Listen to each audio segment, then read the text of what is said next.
All right. Hi, class. My name is Victor Aguilar, and this is my literacy autobiography. So, in my primary years, I did not like reading at all, but I did kind of like writing. And I remember the first story I wrote was in second grade, and that was about a rabbit that enters a pie eating contest, and like he ended up winning. He went home and ate another slice of pie, and I thought that ending was so ironic and clever. And I don't know, I was just very proud of that story. That's the first time I remember writing one.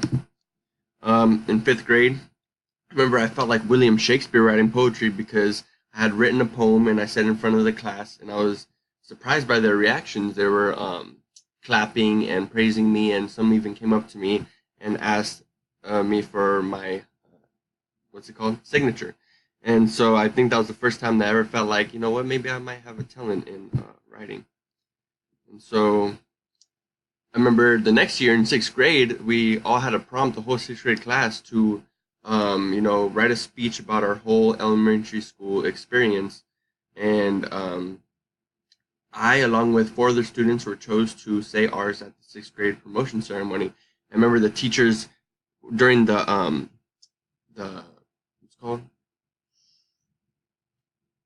during the editing of the speech, I remember my teachers praising me for my use of the word coincidentally.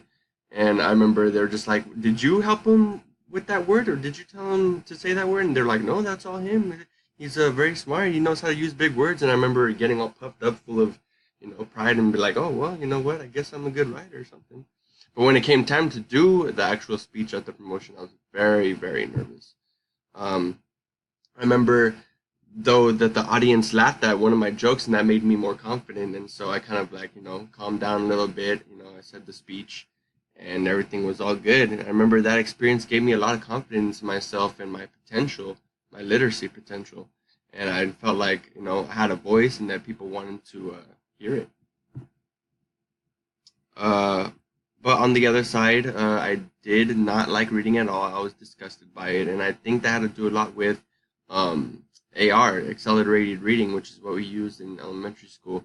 Just because it was based on a color scheme, orange being the least amount of difficulty, light blue being the hardest, and I never got past like red, as you can see right there. So kids would make fun of me for not being able to read beyond that point, and I remember that we had what's called AR tests, which were if you didn't take the test and you didn't meet your AR goal, then you would end up getting a detention. So I remember getting detention like every week. So I affiliated detention with reading, and which turned me off of it completely. So I just didn't like reading at all.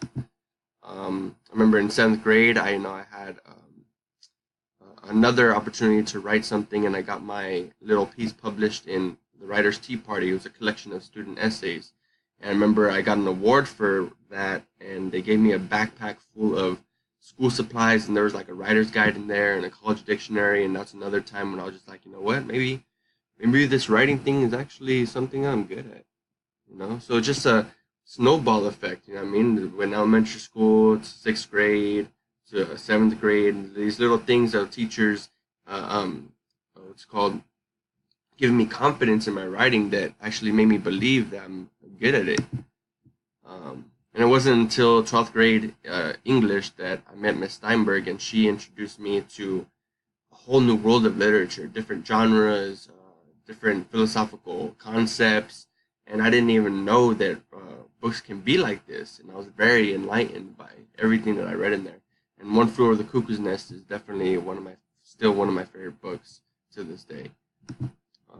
I remember a group of five students within that Miss Steinberg's class got the opportunity to meet Luis Alberto Urrea, which was a Latino writer from Tijuana. And I remember I read that book before the event within a week. And for me, that's a feat because I didn't like reading at all. So I remember reading that book, and just a section in there was so vividly illustrated based on my hometown in San Isidro, where I could see the people walking around, all the surroundings and everything. He depicted the setting so well, and I was just like, "Wow, this is my hometown." And it's actually in the book. This is crazy. And so when I met him, I praised him. I told him I appreciated his writing, and I asked him for advice for an aspiring writer, and he said, that you need to read, and write.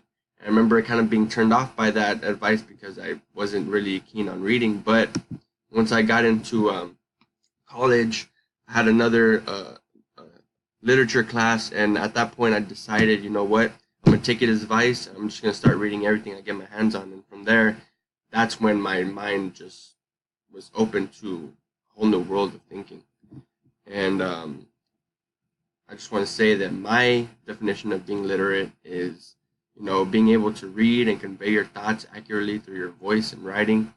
And that's what reading did for me. And I was able to get all these other people's mindsets and put them together to make my own mindset, and weighing the pros and cons of all arguments from all sides, looking at things from different perspectives, and it just helped me a lot with my literacy. So yeah, that's all I gotta say.